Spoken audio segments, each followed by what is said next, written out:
ఓం శిశుపాల వధం. అందులో 60వ శ్లోకం వరకు చూసామా మొన్న. ఇవాళ 61వ శ్లోకం చూద్దాం. నీతిరాపదియద్గమ్య పరస్తన్మానినో హ్రియే విదుర్విధుం విధుం తదుద్యే తదస్యేవ పూర్ణస్తస్యోత్స తస్యోత్సవాయ సహ. అది అంటే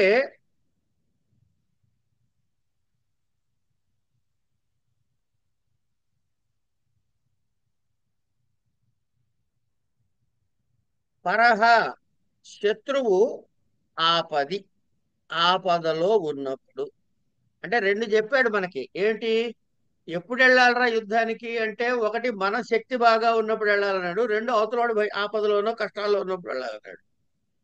పరహ శత్రువు ఆపది, ఆపదలో ఉన్నప్పుడు గమ్య ఎదుర్కోవలసినటువంటి తగినటువంటి వాడు అని. నీతి రీతి యత్, ఈ నీతి ఏదైతే ఉందో, తత్ అది మానిన అంటే శౌర్యము అభిమానము కలగారికి క్రియే సిగ్గు కొరకు అవుతుంది. పూర్ణ బాగా వృద్ధి పొందినటువంటి సహా శత్రువు తస్య వాడికి విదుహు చంద్రుడు విధుంచు విధింతుజస్యేవ రాహునకు వలె ఉత్సవాయ వేడుక కొరకు అవుతుంది అన్నాడు. అంటే శత్రువు చిక్కుల్లో పడి వాడు ఏమీ చేయలేనటువంటి పరిస్థితిలో ఉన్నప్పుడు తేలికగా గెలవచ్చును. ఎదిరిటి వాడు అంటే శత్రువు పోరాడబోవటానికన్నా కూడా శూరులకు వేరే లజ్జాకరం వేరే. అంటే ఏంటి? శత్రువుడు చిక్కున్నప్పుడు వెళ్ళి వాడితో పోట్లాట నీ గొప్పతనమే ఉందయ్యా అని అంటారేమో, చాలు చాలు అంటారేమో. బలవంతుడైన వాడు ఎప్పుడూ కూడా పరిపూర్ణ బలోపేతుడై వర్ధిల్లే శత్రువుతో మాత్రమే.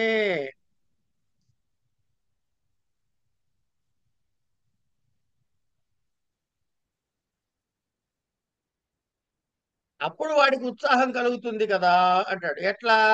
రాహువు పూర్ణచంద్రుడిని తింటాడే గాని ఆ ఏంటి పాడ్యమి నాడో విధి నాడో ఉన్న చంద్రుడిని తిండగా అని ఒక శాస్త్రాన్ని కోట్ చేస్తున్నాడు ఇక్కడ. ఏమని? ఈ వైరుల యొక్క శత్రువుల యొక్క పరాక్రమ బాగా వృద్ధి చెంది వాడు బలవంతంగా ఉండినప్పుడు, వాణ్ణి చంపాల్సినటువంటి శక్తి తనకు ఏర్పడినప్పుడు, ఏమండి, అంటే బలవంతుడు తాను బతివంతుడే ఉన్నప్పటికీ, కూల్చదగిన శక్తివంతుడు ఏర్పడినప్పటికీ వాడిని ఎదుర్కోవాల్సినటువంటి పరిస్థితి కానీ అలా కాకుండా, అండి, వాడు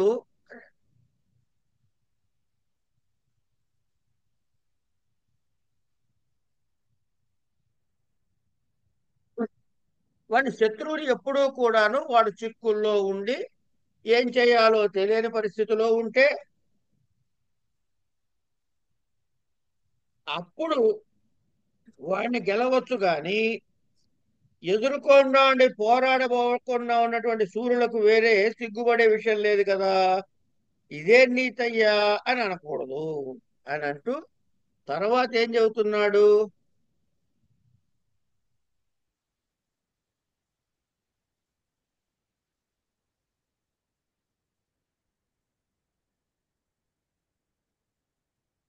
ఇది ఏంటిట? ఇది ఎక్కడి నుంచి వచ్చిందిట? కామాంధక నీతి శాస్త్రము అనే శాస్త్రములో చెప్పినటువంటి వచనముగా చెప్పాడు. అంటే మన మాధ కవికి ఈ శాస్త్రాలన్నీ చాలా కొట్టిన పిండి అని మనకి తెలుస్తుంది ఇట్లాంటి వాటి వల్ల. ఏమండి? తర్వాత తర్వాత ఏమంటున్నాడు అంటే,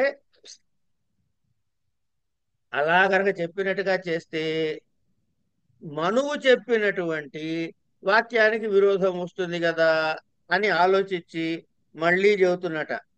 అన్యదుచ్ఛృంఖలం సత్వం అన్యఛాత్ర నియంత్రితం సామానాధికరణ్యం హి తేజస్తిమిరయో కుతః అన్నాడు. సామానాధికరణ్యం హి తిమిరయో కుతః. ఉచ్ఛృంఖలం అంటే ఎటువంటి అడ్డు ఆపు లేకుండా విస్తృతంగా నిరాఘాటంగా, సత్వం అంటే బలము, అన్యత్ వేరైనది, శాస్త్ర నియంత్రితం అంటే శాస్త్రము చేత చెప్పబడినది, అంటే మనువు ఇత్యాది శాస్త్రముల చేత చెప్పబడినది.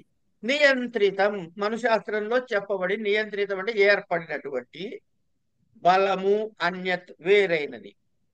ఇవి రెండు కూడా ఒక చోట ఎట్లా ఆపరేట్ అవుతాయి అయ్యా?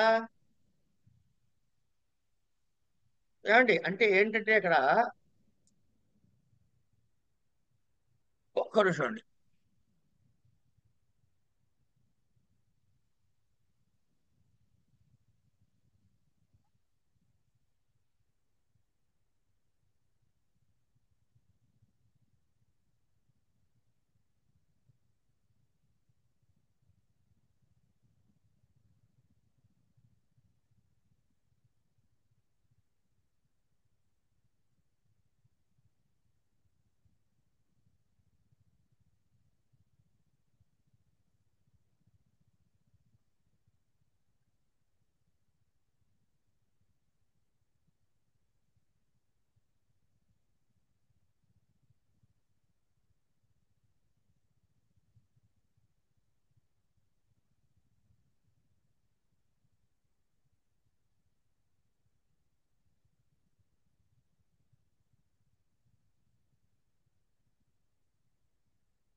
ఉమ్,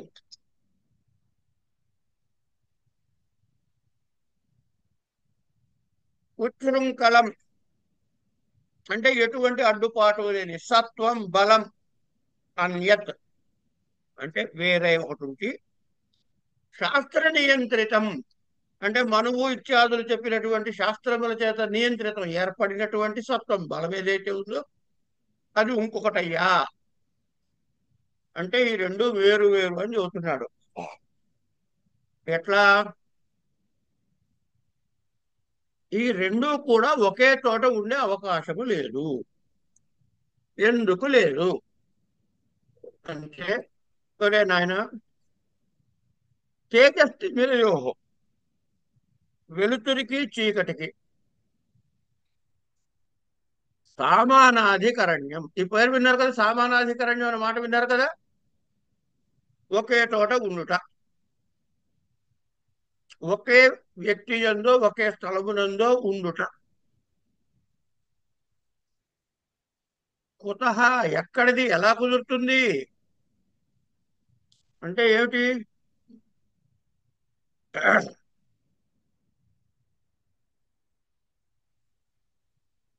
మనువు చెప్పినట్లుగా ఆపదలలో చిక్కి కృషించిపోయినటువంటి శత్రువుని గెలవటం కలిగినటువంటి బలివి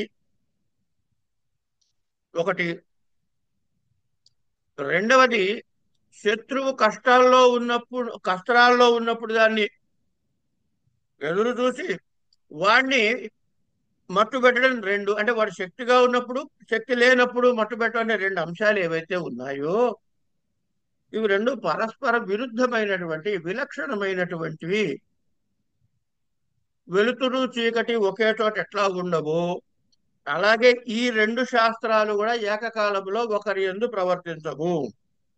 ఇవి భిన్న శాస్త్రములైన విషయముల గురించి. కనుక పన్నెండు పరస్పరంగా విరోధం ఉంటుంది. ఒక దానిలో చెప్పింది మరో దానిలో సరిపోదు. కనుక అవి పరస్పర విరుద్ధంగానే ఉంటాయి. అంచేత మనం ఇప్పుడు ఏం చేయాలి? ఈ శాస్త్రాన్ని పాటించాలా, ఆ శాస్త్రాన్ని పాటించాలా అంటే ఇక కంక్లూడ్ చేస్తున్నాడు. అందుకని మనం ఇప్పుడు ఏం చేయవలసిందయ్యా అంటే ఇంద్రప్రస్థ ఇంద్రప్రస్థగమస్తాపస్కారీ మా సంతు ఛేదయః అస్మాకదంతి సాన్నిధ్యాద్వామనీభూత భూరుహ. ఇంద్రప్రస్థగమః, ఇంద్రప్రస్థమునకు వెళ్ళవలెను. గమనము, గమః అంటే వెళ్ళుట. ఇంద్రప్రస్థ గమః తావత్ కారి తావత్కారి మా సంతు చేదయ. మా కారి తావత్ చేయబడకపోవుగాక. కింటు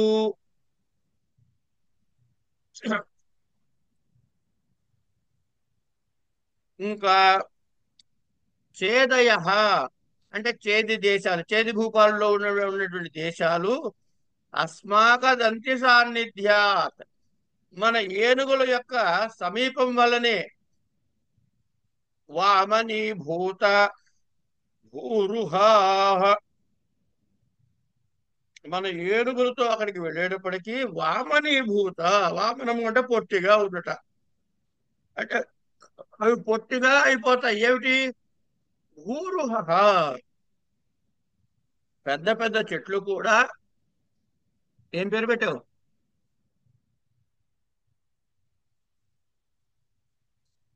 ఇదిగో అక్కడ అమ్మాయి ఉంది చూడు. ఏయ్, ఉమ్,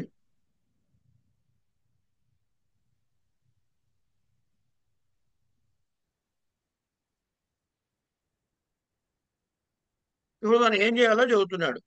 ఏం చేయాలట? మనము ఇప్పుడు బయలుదేరి ఇంద్రప్రస్థ గమస్తావర్ అంటే మనం ఇప్పుడు ఇంద్రప్రస్థపురానికి పోవాల్సిన అవసరం లేదు. ఎందుకు? దండయాత్ర వెళ్ళి డైరెక్ట్ గా చేది దేశానికే పోదాం. ఇంద్రప్రస్థంలో ఏం జరుగుతుంది? ధర్మరాజు యొక్క రాజసూయం జరుగుతుంది. ఇక్కడేం చేది దేశంలో ఏముంది? శిశుపాలుడు ఉన్నాడు. కనుక మన మొదటి పని ఏమిటయ్యా అంటే చేది భూపాలుని లేపేయటం. తర్వాత ఇంద్రప్రస్థం సంగతి ఆలోచిద్దాం. కనుక మనం ఇప్పుడు ఇంద్రప్రస్థానికి పోవద్దయ్యా, దండయాత్రగా బయలుదేరి చేతి దేశానికి వెళ్దాం. అక్కడ ఇప్పుడు ఆయన మన బలాన్ని చెబుతున్నాడు చూడండి. మన ఏనుగులు వెళ్తూ ఉంటే పెద్ద పెద్ద చెట్లు వామన అంటే చిన్న చిన్న మొక్కల్లా అయిపోతాయి అని అంటున్నాడు. అంటే వీడి శక్తిని ఎంత మనకి ప్రొజెక్ట్ చేశాడో చూడండి. ఇక్కడ ఎందుకు అవి చెట్లు చిన్నగా అయిపోయినాయట? ఏనుగులు వస్తే. అంటే మనం వెళ్తే వాళ్ళు చెట్లలాగా చిన్నగా ఎంత గొప్పగా వాడిని వాడు అనుకుంటున్నా మన ముందు చిన్నవాళ్ళు అయిపోతారు, అంటే కుదించుకుపోతారు అని అక్కడ చెప్పి. అంటే ఇక్కడ అతిశయోక్తిగా చెప్తున్నాను. చెప్పుకోండి, ఏం కాదు, తప్పేం లేదమ్మా. అదే. ఉమ్. అంతేకాకుండా దీన్ని పర్యాయోక్తి అలంకారం అని కూడా అంటారు. అవును.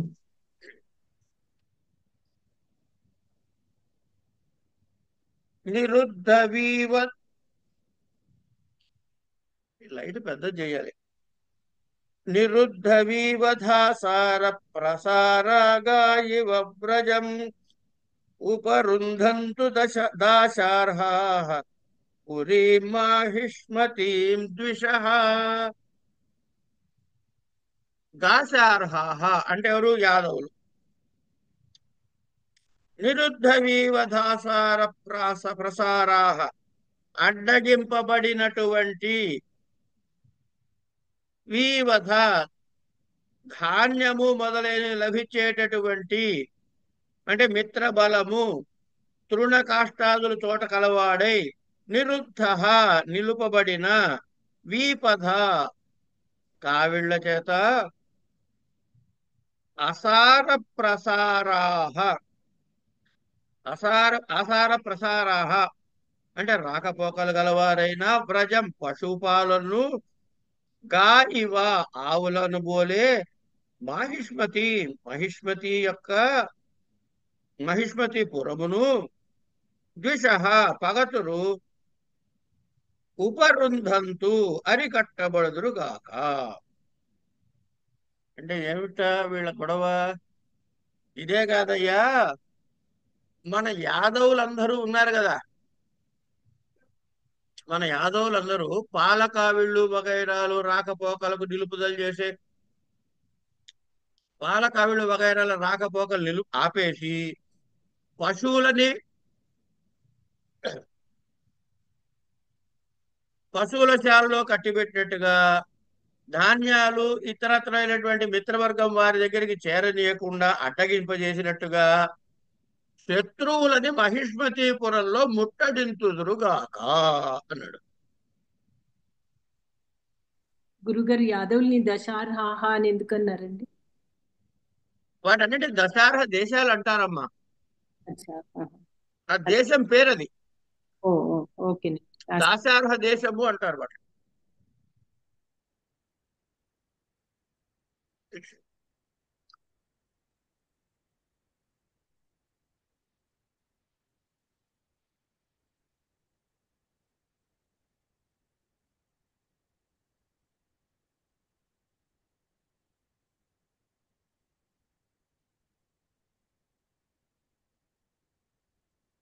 ఇప్పుడు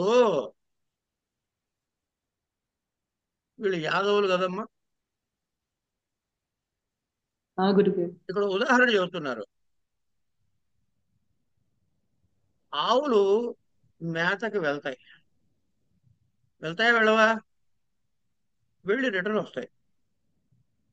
అవి రిటర్న్ వచ్చే టైంకి మీరు కాసేపు రోడ్డు మీద అటు ఇటు తిరుగుతూ ఉన్నారనుకోండి.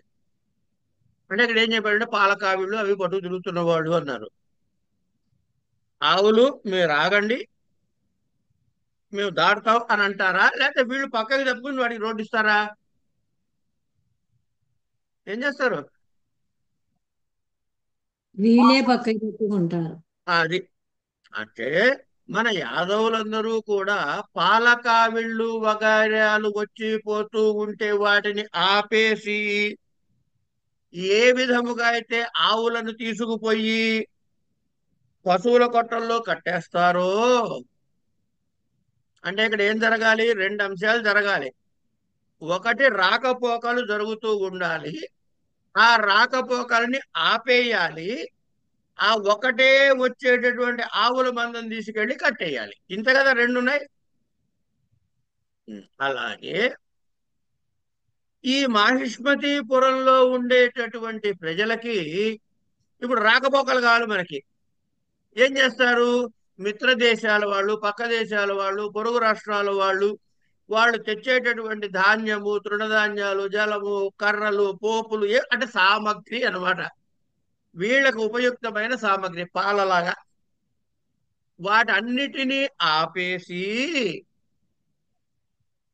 మన వాళ్ళు ఆవులని ఏ విధంగా అయితే వాళ్ళు ఇందాక చెప్పినట్టు పశువుల కొట్టల్లో కట్టేశారు, ఇదిగో ఈ శత్రువుల్ని మన వాళ్ళు తీసుకెళ్ళి ముట్టడించి లోపల కట్టేస్తారు. అంటే మన యాదవులు వెళ్తే మాహిష్మతీపురంలో ఉండేటటువంటి వారు మన కంట్రోల్లోకి వచ్చి వాళ్ళని బంధిస్తారు అని తేలికైనటువంటి అర్థం. అలా అయితే చేది దేశం అంటున్నాడు, మళ్ళా చేది దేశం అంటున్నాడు కదా. చేది దేశం అంటే మళ్ళా మహిష్మతీపురం అంటున్నాడు ఏంటండి? మన భారతదేశం అని ఢిల్లీ అనకూడదా మనం? ఓకే. ఓకే.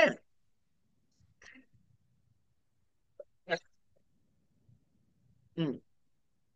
మరి ఇవన్నీ బానే ఉన్నాయి కాదు, మరి ధర్మరాజు ప్రార్థన ఏం చేద్దాం? నన్ను వదిలేశాడుగా అని అనుకోడు. అంచేత యజతాం పాండవ స్వర్గ అవత్వింద్ర స్తపత్వినః వయం హనామ ద్విషతః సర్వ స్వార్థం సమీహతే. యజతాం, వాడు చేసుకొని ధర్మరాజుని యాగం చేసుకోమను. స్వర్గమవత్వింద్ర స్తపత్వినః.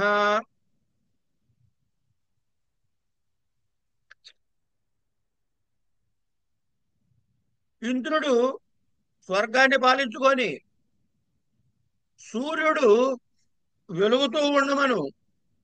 అంటే ఎవడి పని వాడిని చేసుకో అని చెప్పడం. ఈయన యాగం చేసుకుంటారు, చేసుకో ఇన్ని. ఇంద్రుని రాజ్యాన్ని ఏలుకోమను, సూర్యుని వెలగమను. మనం మాత్రం శత్రువుల దగ్గరికి పోయి చంపుదాం. ఎందుకంటే సర్వ, ఇప్పుడు మధ్యలో ఇంద్రుడు ఎందుకు వచ్చాడు, సూర్యుడు ఎందుకు వచ్చాడు అంటే స్వర్గాన్ని పాలించాల్సిన పని ఎవరిది? ఇంద్రుడిది.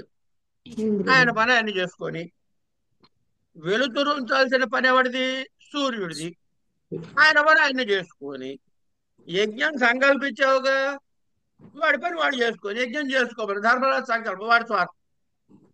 ఈ మూడిట్లో ఉన్న కామన్ ఫ్యాక్టర్ ఏంటంటే ఎవడి సొంత పని వాడు చేసుకోవటం. మన సొంత పని మనం చేసుకోవడం, మన పని చేయండి, వీడిని చంపటం. ఎవడు పడితే వాడు వాడి స్వార్థంతో వాడి సొంత పనులు చూసుకుంటాడా నాయన. మనం వెళ్ళి వాడిని చప్పట్లు కొట్టాల్సిన పని లేదు, మన సొంత పని ముందు వీడిని చంపడం, ఇక్కడ పోదాం పదా అన్నాడు.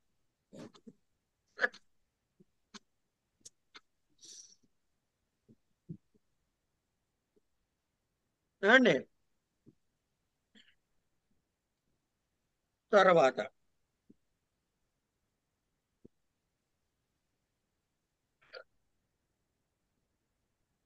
ప్రాప్యతాం విద్యుతాం సంపత్ సంపర్కాదర్కరోచిషా శస్త్రైర్ద్విషచ్చిరచ్ఛేద ప్రోచ్ఛల్లోచ్చోడిత క్షితైః.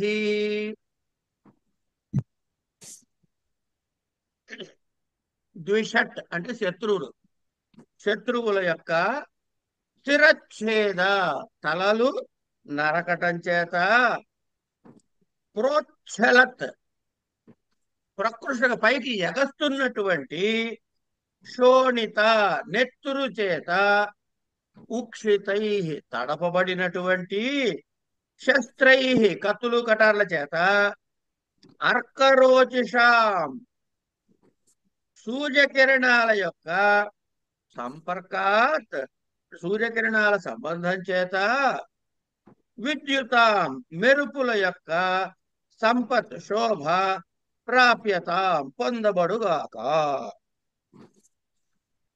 అదిటండి.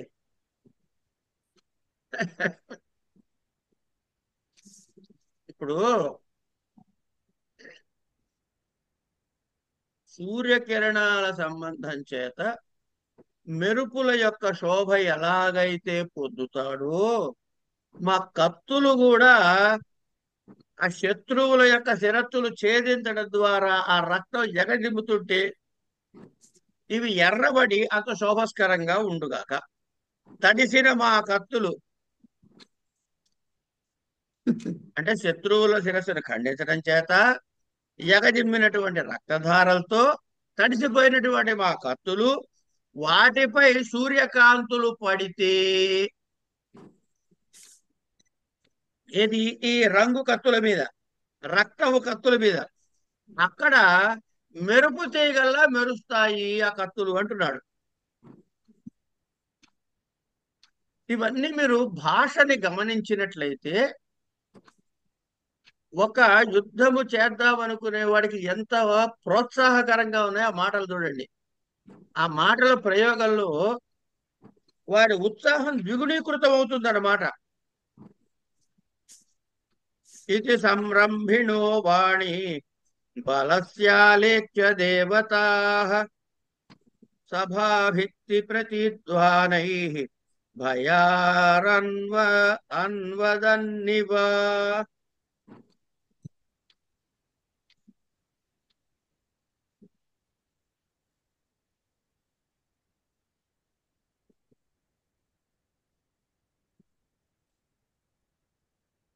ఇక్కడ చిన్న ఊహ చేయండి. వీళ్ళు ఎక్కడున్నారండి? సభా మండపంలో ఉన్నారు కదా వీళ్ళు. ఆ ఈ సభా మంటపం అని కొంచెం పెద్దగా ఉంటుందిగా. ఆ, ఆ సభా మండపం పెద్దగా ఉంటుంది. ఉన్నవాటికి ఏముండాలి? స్తంభాలు ఉండాలా వద్దా? ఉంటాయి స్తంభాలు. ఉండాలి. స్తంభాలు అట్లా బోసిగా పెడతారా? పెట్టరు. మరి ఏం చేశారయ్యా? దాని మీద రకరకాల బొమ్మలు చెక్కారు. ఆ బొమ్మలు ఎలా ఉన్నాయి? దేవతల బొమ్మలు.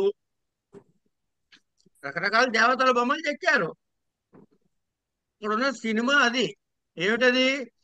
పెద్ద సభా మండపము, అందులో స్తంభాలు, దాని మీద దేవత బొమ్మలు. ఇది ఉన్న చోట వీళ్ళు మాట్లాడుకుంటున్నారు. ఇప్పుడు బలరాముడు ఏ లెవెల్లో మాట్లాడుతున్నాడో మీకు ఇక్కడ తెలుస్తుంది. ఏ లెవెల్లో మాట్లాడుతున్నాడు అంటే బలరాముడు ఇది సంరంభిణో వాణి, ఇలా గట్టిగా ఆటోపముగా గట్టిగా మాట్లాడుతున్నటువంటి బలరాముడి యొక్క వాక్కులు ఏమండి?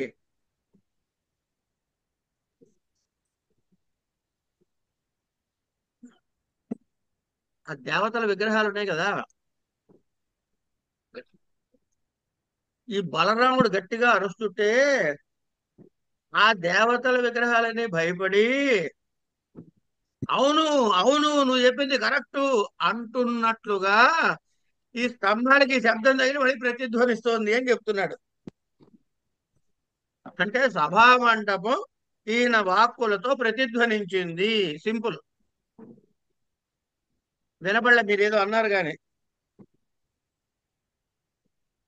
అంతా ఆయన ఇక్కడ అతిశయోక్తే వాడుకుంటున్నాడు. ఇక్కడ కూడా ఇందాక మీరు చెప్పినట్టే ఏదమ్మా? అతిశయోక్తి అలంకారం పర్యోక్తి అలంకారమే వాడుకుంటున్నాడు ఇక్కడ కూడా. చాలా గొప్పగా చెప్పుకుంటున్నాడు. సుధ గారు మీరు ఏదో అనబోయారు, అనండి అమ్మా. దద్దరిల్లింది అన్నాను సార్. దద్దరిల్లింది అన్నాను సార్. దద్దరిల్లి అంతే. ఆ,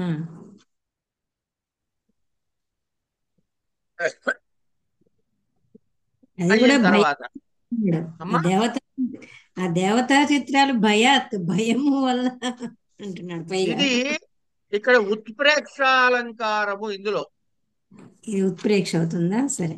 ఇది ఉత్ప్రేక్ష అవుతుంది. మరి ఇచ్చాడుగా. ఇస్తే ఇచ్చాడు కానీ ఆ, దేవతా విగ్రహాలు అవును అవును అనడానికి సంభవమా? మాట్లాడవు అసలు. మరి అది ఓకే. నిశమ్యతాశేషగవీరభిధాతుపధోక్షజ శిష్యాయ బృహతాం పత్యుః ప్రస్తావమదిశదృశా. అధోక్షజ అంటే ఎవరు? కృష్ణుడు. శేషగవీ, శేషావతారమైనటువంటి బలరాముడి మాటలు నిశమ్య అంటే విని, బృహతాం అంటే బృహస్పతి యొక్క, పత్యు బృహతాం పత్యు బృహస్పతి యొక్క, శిష్యాయ శిష్యుడైనటువంటి ఉద్ధవునికి, అభిధాతుం అంటే చెప్పటానికి, దృశ కనుసైగ చేశాట, ప్రస్తావం అవకాశమును, ఆదిశత్ చూపించాడు, ఇచ్చాడు. ఇప్పుడు కృష్ణుడు ఏం చేశాడంటే బలరాముడు మాటలు విన్నాక, నాయన ఉద్ధవ నీ అభిప్రాయాన్ని కూడా చెప్పవయ్యా అన్నాడు.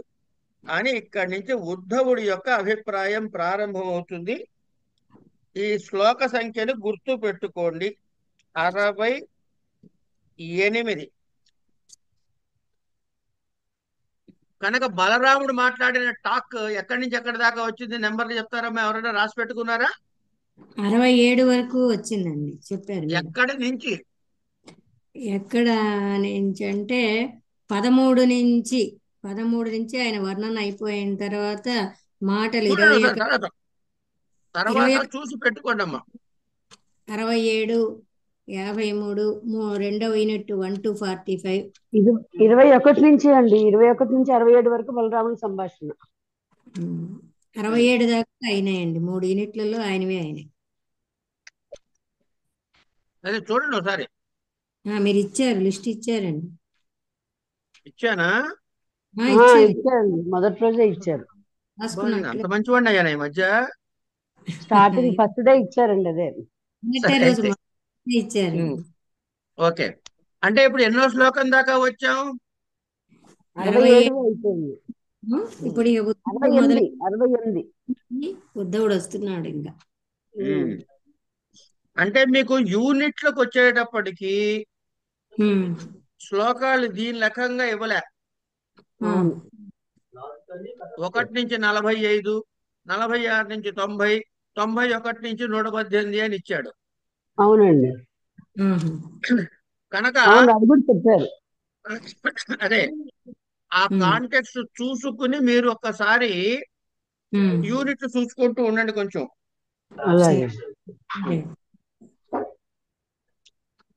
భారతి మహితధార మధానుద్ధముద్ధవ తథ్యాముదధ్యానుజవ జగాదాగ్రే గదాగ్రజం. అసలు ఈ పదప్రయోగం చూడండి, జగాదాగ్రే గదాగ్రజం. చూసారండి ఆ పదాన్ని ఎంత హాయిగా వాడుకున్నాడో.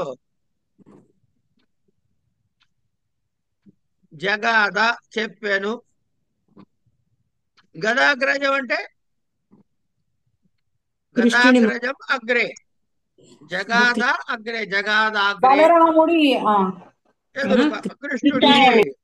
కృష్ణుడి ముందరే కదండి ఇది. అదే 22వ శ్లోకం నుంచి మహోదయ. 22 నుంచి గదాధరుడైన వాడు ఎవరయ్యా అంటే బలరాముడు. ఆయన అగ్రజుడిగా కలిగిన వాడు కృష్ణుడు. ఇలా కృష్ణుడు కనసాగ చేసి చెప్పిన తర్వాత ఆ అనుజ్ఞం తీసుకుని ఉద్ధవుడు ఏం చేశాడు అంటే, ఏమండి, బృహస్పతిలాగా చక్కటి వాక్కులతో భారతి, ఏమండి, తథ్యాం యథార్థమైనటువంటి, అహితభరాం అర్ధగౌరవము కలిగినటువంటి సత్యమైనటువంటి వాక్కులతో, అనుద్ధతం గర్వము లేకుండా, జగాద చెప్పాను. ఏమిట? ఉద్ధవుడు అర్ధగౌరవముతో ఉన్నటువంటి, అంటే ఆయన చెప్పే ప్రతి మాటకి వాల్యూ ఉన్నట్టుగా యథార్థాన్నైనటువంటి మాటలతో, మళ్ళీ ఏమిటి, గర్వము లేకుండా, అంటే చాలా వినయంగా కృష్ణుడితో ఇలా చెప్పాడు. ఏం చెప్పాడయ్యా? సాంప్రతం వక్తు ముక్తే ముసలపాణిన నిర్ధారితేర్థే. ఎవరయ్యా? అయ్యో, ఓరి నాయన, నువ్వు అట్లా బెదిరిస్తే అట్లాగే భయపడలాగా ఓ సరే వచ్చావా? Very good. ఓహో, ఇగో ఇట్రా.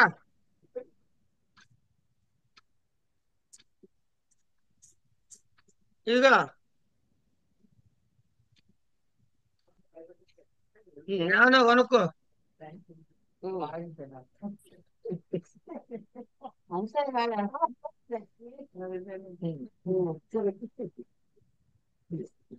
అమ్మవారు చల్లగా కాపాడుగాక.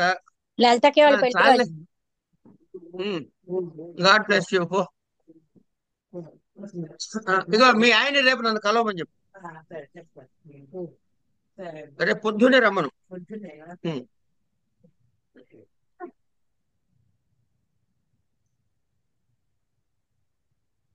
ఏం చెప్పాట?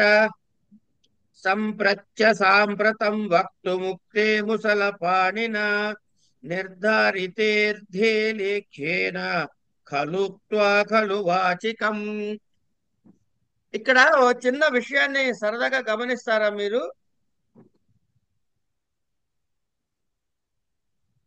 ఆ శ్లోక రచన నిర్మాణంలో కూడా కొంచెం డిఫరెంట్ గా ఉంది చూడండి. ఇప్పటిదాకా బలరాముడు మాట్లాడినప్పుడు శ్లోకాల్లో వచ్చే ఆ ఫ్లోకి పదాలతో ఆడుకునేటప్పుడు వచ్చేటువంటి దానికి కొంచెం చిన్న తేడా ఉంది చూడండి ఇక్కడ. ఎట్లా అంటే జగాదాగ్రే గదాగ్రజం ముందు శ్లోకంలో, తర్వాత ఇక్కడ సంప్రత్య సాంప్రతం వక్తుముక్తే ముసలపాణిన నిర్ధారితేర్థే లేఖేన ఖలుక్త్వా ఖలు వాచికం. ఇట్లా పదాలు చాలా అందంగా సొగసుగా ఉన్నాయి అని ఆయన అలా అనుమతించిన తర్వాత ఏమండి ఆయన ఏం మాట్లాడుతున్నాడయ్యా అంటే, ఇగో ఈ జాగ్రత్తగా రండి. సంప్రతి అంటే ఇప్పుడు, ముసలపాణిన అంటే ఎవరు? ముసలాయుధాన్ని ధరించిన వాడంటే బలరాముడి చేత ఉక్తే సతి చెప్పబడి ఉండగా, అంటే ఇప్పటి వరకు బలరాముడు మాట్లాడాడు కదా, వక్తుం నేను ఇప్పుడు మాట్లాడటానికి అసాంప్రతం తగదు, తథాహి అట్లే కాకుండా లేఖ్యేన పత్రిక చేత అర్థే చెప్పవలసిన విషయాన్ని నిర్ధారితే సతి ఏమిటది? నిర్ణయించబడి ఉండగా వాచికం నోటి కబురు ఖలుక్త్వా ఖలు చెప్పాల్సిన అవసరం లేదు కదా. ఖలుక్తు అంటే అనవసరమైన మాటలు అని అన్నమాట. ఖల ఉక్తం అని చేత అనవసరమైన మాట అంటే చెప్పాల్సిన పని లేదు కదా అన్నాడు. అంటే ఏంటంటాడు ఆయన? ఇప్పుడు ఉత్తరం రాసి వచ్చారండి, మీకు ఉత్తరం రాశా, మళ్ళీ ఆ ఉత్తరం చదివి చెప్పాలా ఫోన్లో మీకు? ఉత్తరం అక్కర్లే కదా, చేరుతుంది అనుకుంటారు గట్టను. అక్కర్లే కదా. అక్కర్లా. అలాగే బలరాముడు మాట్లాడేశాడు కదా, ఆయన చెప్పాల్సినది చెప్పేశాడు కదా, ఇప్పుడు నేను మాట్లాడటం తగినది కాదు.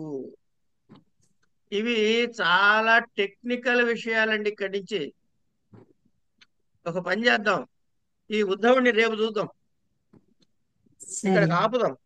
కొంచెం ఇవాళ బద్ధకంగా ఉంది, సరే ఇవాళకి ఇక్కడ ఆపుదాంలే అమ్మ. ఉద్ధవుడిని వచ్చే వరకు చెప్పుకుందాం అనుకున్నాను కనుక ఉద్ధవుడు ఏమంటున్నాడు, ఎన్ని టెక్నికల్ గా ఆయన ఒక్కొక్క మాట చాలా టెక్నికల్ గా ఉంటుంది. ఎట్లా అంటే ఆయన ఎవరెవరిని ఏమేమి అందలుచుకున్నా అన్ని అంటాడు, అన్నట్టు తెలియనికుండా అంటాడు. ఆ టెక్నికల్ అని మనం చూద్దాం రేపు ఉద్ధవుడి దగ్గర. రేపటి నుంచి చూద్దాం. రేపు అంటే ఐ మీన్ సోమవారం. ఇవాడికి ఇక్కడ ఆపుదాం.